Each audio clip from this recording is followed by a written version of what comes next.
Hello, ladies and gentlemen, and welcome back to the Oklahoma City Sports Network. I am the Cowboy Crab, your host, and today we are coming off another win here for the Oklahoma City Twisters, defeating the Houston Toros, and surprisingly, a closer game than I think many were expecting, myself included. But a win is a win for the Twisters, getting their first victory here at home. But we also have to look ahead towards week number 3, where in week 3, let's just say we're going to see a little bit of a return, a familiar face for the Twisters. Chaos Topia getting his revenge game against the Twisters, the team he left for the Warriors, as the Twisters will be heading out to California to play the Roblox Warriors in week 3.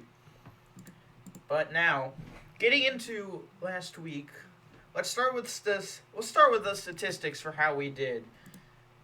So, first of all, the Twisters getting the win, of course. They win 34-54, a 20-point victory.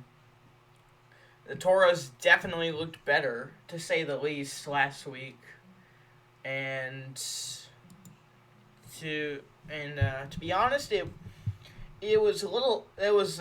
wasn't great for the Twisters for the start, but it got better as the game went on for the Twisters. They eventually got in the rhythm that you needed to get in, and it was game from there.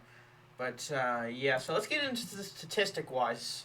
Statistically speaking, Bailey has 18 for 23, 524 passing yards, 78.2 completion percentage, 7 touchdowns and 2 interceptions. Also with 4 rushes and 42 rushing yards. Receiving-wise, Carabine, 6 receptions, 154 receiving yards, 3 touchdowns. And Samuel, with 5 receptions, 197 receiving yards, and 4 touchdowns. Opsta, 3 receptions, 102 yards. Unfazed Phenom, 3 receptions, 54 yards. And Parker, 1 reception for 26 yards. Meanwhile, center, Big Bada J only let up 1 sack out of 9 drives. Defensive-wise, Parker, 2 tackles for losses and a sack, and Opsta with an interception. Kicking-wise, Bailey was 6 for 7 on 2-point attempts.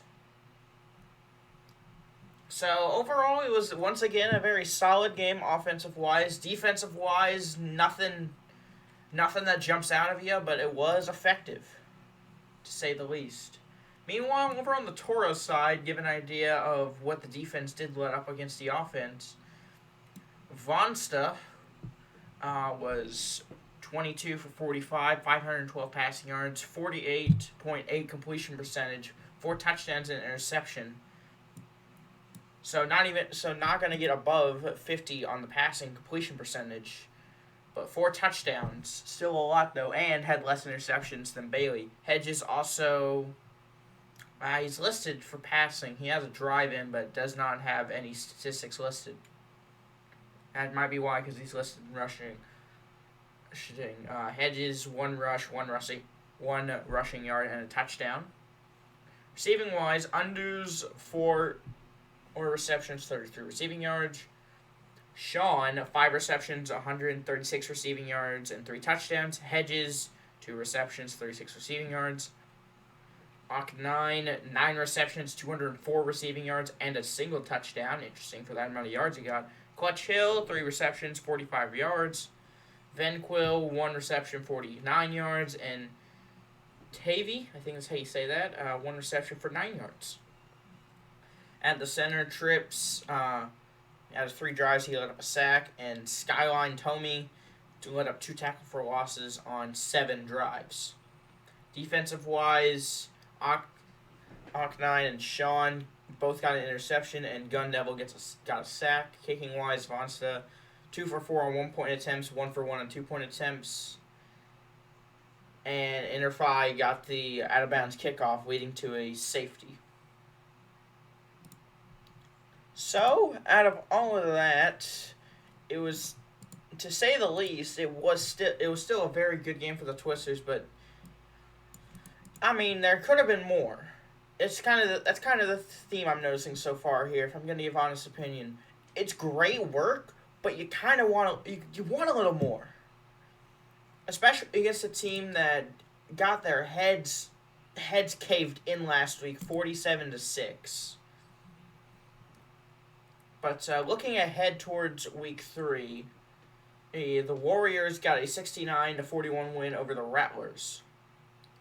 So that's just how it looks. And meanwhile, let's look at the standings real quick here before we officially go on into our week 3 preview. So in the Plains division, it's the three-way tie for first remains. The Vikings, Twisters, and Aztecs all 2-0.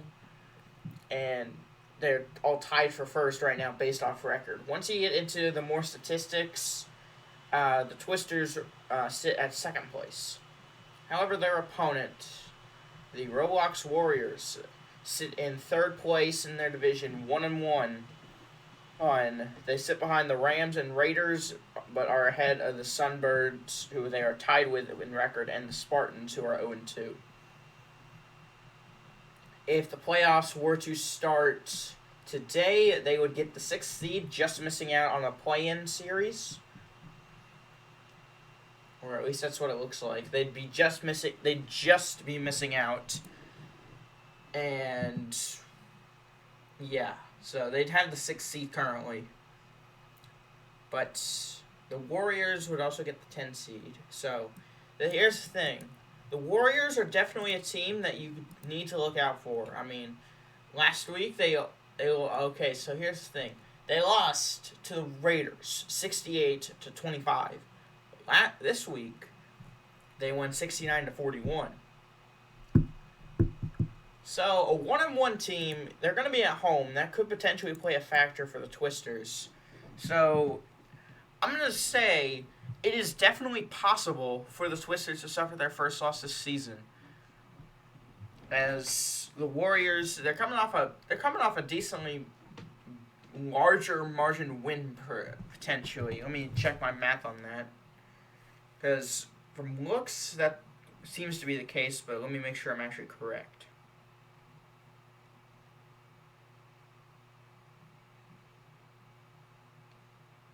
Yeah, so they did. So, 28-point victory. But it is definitely going to be a game to watch. Definitely a dark horse for a potential game of the week next week, as the Warriors, they're going to be at home. They're going to have momentum after this big win. And the Twisters, I mean, they're definitely looking forward to this game. Potentially going 3-0 and still the 1 seed in their division. And there are definitely lots of factors to play in this game. But final score, I think it's going to be a very close matchup. So I'm going to go with a final score 60. I'm going to go 60-54 or as your final score. And here's the thing. I think the Twisters can win it, and I think that they can win it, and that's going to be my final score. But I'm not saying it's out of the realm of possibility for the Warriors to win it. Overall, I think it's 60% Twisters, 40% Warriors. Final score 60-54, Twisters getting the win. But we do have some more interesting statistics to go over here. So, around the league right now, Bailey has the most touchdowns out of any quarterback in the OFL. He has 17, which is the most out of any quarterback. Which the closest to him was Kosh and Saifo Jelly of the Sunbirds and Kosh of the Huskies, who have 16. And also, two out of the top 5 receivers are Twisters. Samuel and Carabine are second and third best receivers in the OFL currently. And also, for the linebacker cast, Parker has the most total sacks at 4. So far, those are your standout players, in my opinion. You think of the Twisters, you're definitely thinking of Parker, you're thinking of Samuel, Carabine, and Bailey. As those are your top names right now for the Twisters team, and you're expecting them to keep doing big things. But outside of that, I think the Twisters will be going 3-0. It would definitely be a tough matchup.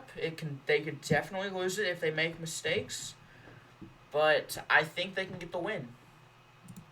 Overall, I think that's where we're going to wrap it up here for you folks. Representing the Oklahoma City Sports Network, I'm the Cowboy Crab, saying so long, everybody.